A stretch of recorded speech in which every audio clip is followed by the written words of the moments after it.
Très content de vous avoir, Emmanuel, parce que ben voilà, l'actualité donne du sens à cet entretien. Je ne vais pas faire durer le suspense plus longtemps. Il y a beaucoup de choses qui se disent actuellement sur la situation en Iran. Il y a beaucoup de choses qui ne se disent pas aussi, alors que sur place, ça semble être l'escalade. Première question que je vais vous poser, Emmanuel, est-ce que vous pensez que le régime va tomber cette fois?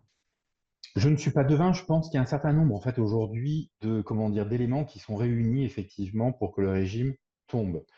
Je reste mesuré dans ce que je dis. Les éléments, c'est que de toute façon, aujourd'hui, l'argent en Iran ne vaut plus rien.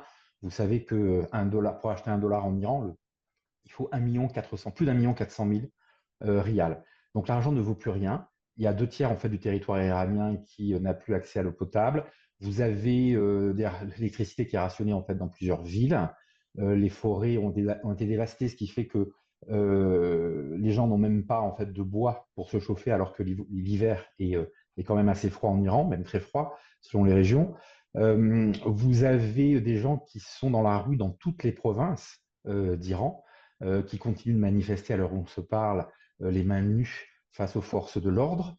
Ce mouvement me semble assez inédit et en même temps, il me semble prendre ses racines dans le temps long, des manifestations, des mouvements de révolte. Il y en a eu en fait depuis, comment dire, déjà 30 ans.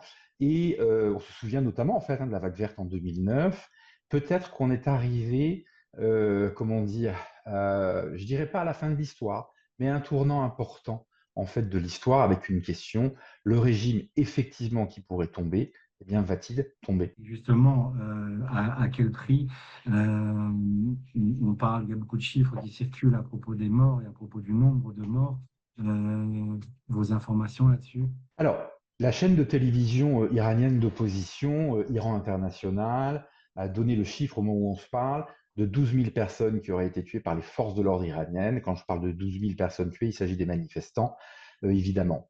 Les gens qui leur ont tiré dessus sont évidemment appartiennent aux forces de l'ordre iraniennes, je viens de le dire, aux gardiens de la Révolution, aux Bassidj, la milice civile des gardiens.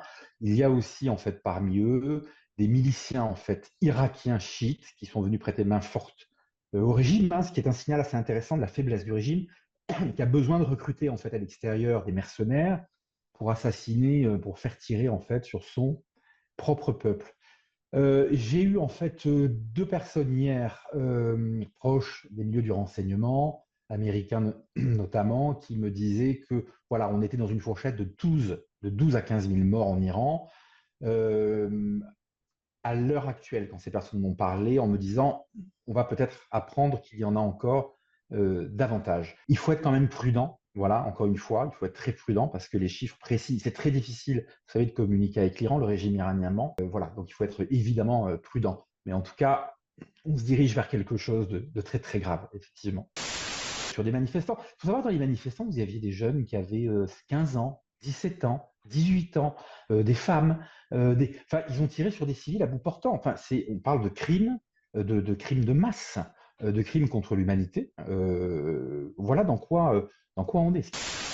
Emmanuel, est-ce que justement, est-ce que vous pensez que cette révolution que semble porter le peuple de manière extrêmement forte, elle est possible sans intervention israélienne et donc américaine? Ce n'est pas à moi de le dire, d'abord parce que je suis journaliste. Ce n'est pas à moi de dire quelles sont les stratégies qu'il faut appliquer en fait pour l'Iran. Je peux vous dire ce que disent certains responsables des mouvements d'opposition avec lesquels je parle, qui expliquent pour les uns qu'ils ne souhaitent pas d'intervention extérieure, d'autres qu'ils la souhaitent, d'accord.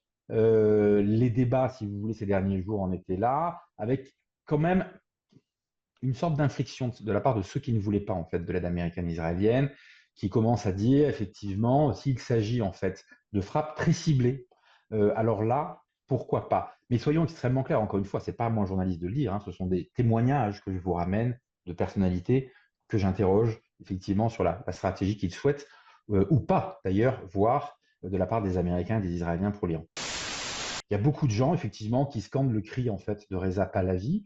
Moi, j'ai interrogé souvent des Iraniens sur Reza Pahlavi ces dernières années, mais des jeunes qui n'ont pas connu comment dire, le règne de son père, qui disent très souvent, bah, au moins à l'époque des Pahlavi, nos parents ils pouvaient sortir dans la rue, main dans la main, sans se faire tabasser. On pouvait travailler, il y avait un fort pouvoir d'achat. Vous savez que le pouvoir d'achat avait beaucoup augmenté à la fin des années 60, début des années 70. Les gens achetaient des voitures d'ailleurs. On a vu apparaître beaucoup de voitures. C'était vraiment un symbole de l'augmentation du pouvoir d'achat. Voilà, écoutez, je vous dis pas que tout était parfait, hein, je suis juste en train de vous dire ce qu'on me dit. Et Reza Pahlavi, parce qu'il l'a dit, parce que les Iraniens sont très documentés sur lui, grâce à Internet, grâce tout simplement à leur histoire d'ailleurs qu'ils connaissent, considèrent qu'il incarne en fait un lien, un symbole de paix, si vous voulez, entre l'Iran, débarrassé des mollahs, et le monde occidental, à commencer par les États-Unis et Israël. Les Iraniens, la jeunesse iranienne, dans son ensemble, hein, je ne vous dis pas que c'est vrai à 100%, mais dans son ensemble, les gens avec qui je parle, veulent des rapports pacifiés avec leurs voisins arabes, des rapports pacifiés avec Israël et avec les États-Unis. Et ça, il faut l'entendre.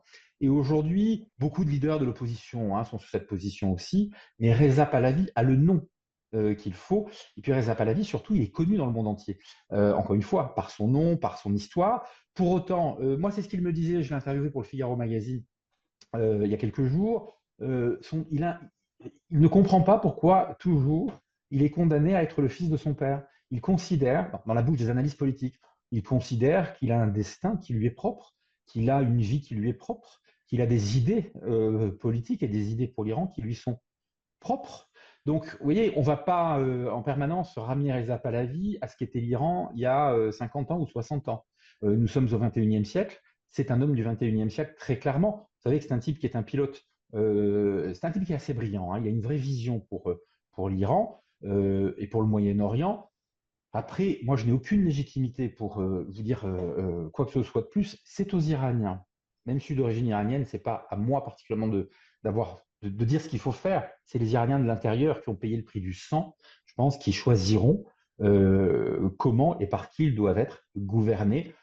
C'est pour ça qu'il faut les écouter quand ils scandent le nom de Reza Pahlavi, me semble-t-il. Alors, vous avez en partie embrayé sur la question que je voulais vous poser. Deux questions. La première, c'est un Iran sans Mollah. C'est vraiment pour vous la fin du Hezbollah, du Hamas, des milices chiites. Et un Iran sans Mollah, ça change quoi concrètement dans la région?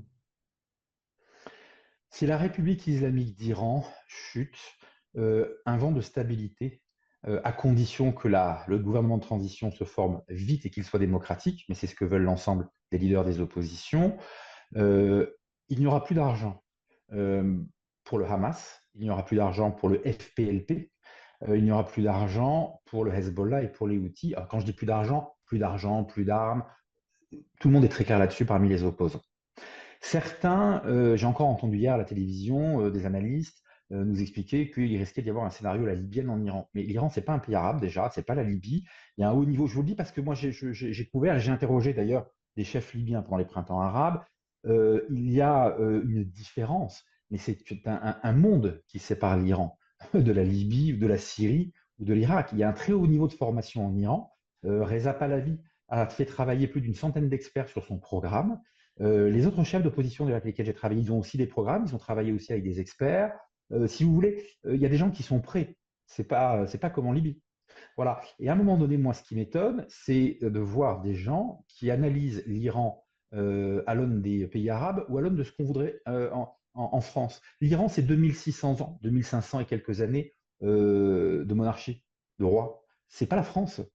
D'accord? Donc il faut laisser choisir les Iraniens, il faut arrêter en fait de donner des leçons de morale. La dernière fois que la France a donné des leçons de morale en fait à l'Iran, c'était en 1978, c'était l'ayatollah Khomeini. Je vous rappelle que début 79, il partait de Paris dans un avion Air France pour atterrir en fait à Téhéran. Il a des dizaines, pour ne pas dire des centaines de milliers de morts sur les mains. Voilà, donc la France n'a pas prouvé qu'elle était à la hauteur de la crise iranienne depuis 1978-79. Je crois qu'il faut qu'elle écoute les Iraniens. Elle serait bien inspirée, en tout cas les gens qui nous gouvernent aujourd'hui, je pense, seraient inspirés d'écouter, comment dire, les Iraniens. Je veux terminer sur une chose. En tant que journaliste, depuis une quinzaine de jours, je me fais un devoir de donner la parole à différentes factions, à différentes tendances des oppositions iraniennes. D'accord? En tout cas, celles qui acceptent de me parler. Si moi, je me fais un devoir en tant que journaliste de parler à tout le monde, alors que j'ai des origines iraniennes, et que je respecte la parole de gens, parfois d'ailleurs, qui ne sont pas du tout sur la même ligne que Reza Pahlavi, ou vous voyez, j'ai interviewé le chef des Kurdes, j'ai interviewé donc le responsable d'un mouvement centriste. Euh, la France se doit de le faire. C'est pas à nous de donner des leçons. Et je le dis moi-même alors que j'appartiens à la diaspora. Point. Vous trouvez que la politique du Quai d'Orsay, elle est en dessous de ce qui est attendu par rapport à ça? Écoutez, je comprends le Quai d'Orsay aujourd'hui est face à un problème important en Iran, c'est qu'il y a deux Français, deux ressortissants français qui ont été libérés depuis peu de prison et qui sont à l'ambassade, qu'on aimerait bien récupérer, bien voir rentrer en France. Donc évidemment, ça condamne d'une certaine manière le Quai d'Orsay, si vous voulez, être très prudent dans ses prises de position. Mais de l'autre côté, vous avez des massacres de masse, des crimes contre l'humanité qui sont produits en fait en Iran. Et à un moment donné, on ne peut pas tourner le dos, d'accord, à nos principes fondamentaux. En Iran, ces gamins avec qui j'ai discuté souvent, là, et qui manifestent aujourd'hui, dont certains se font tuer, ils parlent de liberté, ils parlent d'égalité. Enfin, ce sont des choses qui nous sont chères. C'est ce comment dire, c'est le ciment de la République française, d'accord?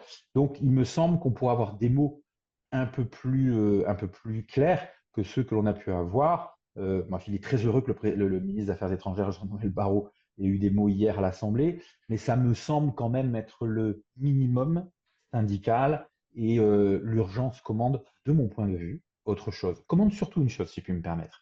C'est que vous avez des très grands spécialistes. Il y a moins de spécialistes de l'Iran en France que de spécialistes du monde arabe. Vous avez des Iraniens qui sont très forts.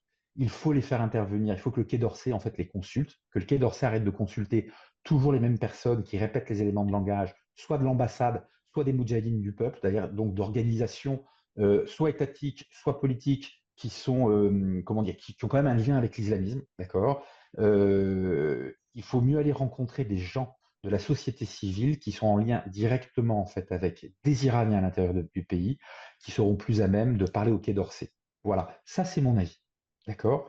Je reviens, je ne vais pas donner les noms des experts que je vois passer sur les plateaux de télévision, dont on sait pertinemment, pour certains, pas tous, hein, il y a des très grands experts, Clément Terme en est un, et voilà, mais dont on sait pertinemment que voilà, ils peuvent, comment dire, être très sensibles aux arguments du régime iranien. Est-ce que vous pensez que l'Arabie Saoudite a un intérêt à un Iran libre? Écoutez, j'ai vécu dans le Golfe Persique, comme vous le savez, plusieurs années.